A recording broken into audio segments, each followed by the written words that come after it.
So kita ada sebiji Evo 10 lah. Kita tengah restore lah sekarang Evo 10 ni. Bushing semua dah. Banyak kat bawah dah problem lah. Dia punya engine mounting, kereta dah bergegar. So owner nak settlekan masalah lah wear and tear ni.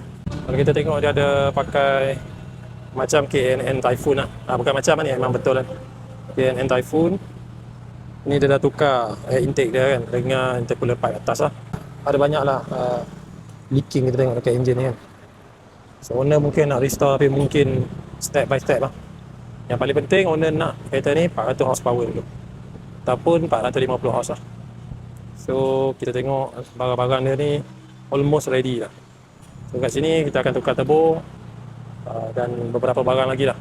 Piping pun kita tukar, downpipe tukar, banana tukar. Intercooler kita tengok dulu macam mana. Kalau intercooler mungkin tak perlu tukar. Lepas tu kita akan tune lah. Kita akan cuba dapatkan 400 horsepower. So yang ni adalah original Evo 10 lah. Dia punya oil cooler kita tengok kat sini masih lagi stok lah.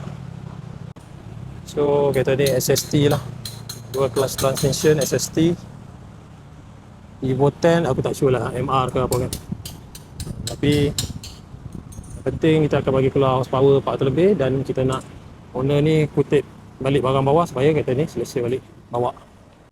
Jadi korang yang mana nak restore korang punya Evo 10 ataupun Lancer Inspira Convert ke ataupun Lancer Inspira Standard ke, semua korang boleh datang ke AFN Performance Sungai Bakap Pulau Pinang.